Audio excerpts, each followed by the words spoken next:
নমস্কার, Assam prime network থেকে আমি ইন্দ্রাণী আপনাদের স্বাগত জানাচ্ছি। আবারও হাই স্পিড ই রিকশার সাথে ট্রিপার গাড়ির সংঘর্ষে আহত 4 জনকে জেলা হাসপাতালে নিয়ে আসলো দমকল কর্মীরা। দমকল কর্মীর কাছ থেকে জানা যায়, আজ বুধবার বিকেল 4টা নাগাদ ধর্মনগর মহকুমার বটরসি এলাকার জোর কালভার্ট সংলগ্ন এলাকা থেকে ফোন মারফত খবর আসে সেখানে একটি দুর্ঘটনা ঘটে।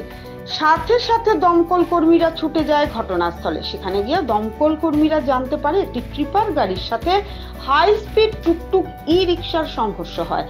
গাড়িটি হাই স্পিড ই রিকশাকে ধাক্কা মেরে পালিয়ে যায়। ই রিকশায় থাকা চালক সহ 4 ব্যক্তি আহত হয়। আহতদের উদ্ধার করে ধর্মনগর জেলা হাসপাতালে নিয়ে আসে দমকল কর্মীরা। আহতদের নাম দমকল কর্মীর কাছ থেকে জানা যায়। মান্না দেবদাস, বয়স 40, মূল বাড়ি কাঞ্চনপুরে, বর্তমানে ধর্মনগরে থাকেন নতুন পট্টিতে।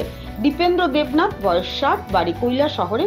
পূজা দেবনাথ, বয়স 26, বাড়ি পশ্চিম পদ্মবিলে এবং ই রিকশা চালক অমল নমশূদ্র, বয়স 43। হাই স্পিড ই রিকশাটি বিগত 6-7 দিন পূর্বে কেনার কারণে ই রিকশায় কোনো নম্বর ছিল না বলে জানায় দমকল কর্মী।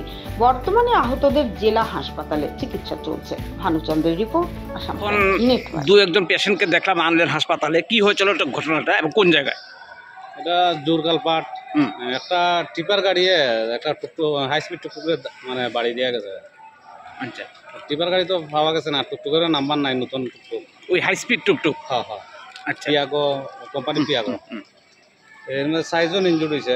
একজন মান্না দেবদাস, 40 বছর, বাড়ি কাঞ্চনপুর, তাকাতারি নতুন করতে। আরেকজন লোকে দীপেন্দ্র দেবনাথ, 60 বছর, বাড়ি কৈলাসর। আরেকজন অমল নমশূদ্র, 44 বছর, ফানিসাগর বাড়ি। আর পূজা দেবনাথ, 26 বছর, ওয়েস্ট পদ্মবিল বাড়ি।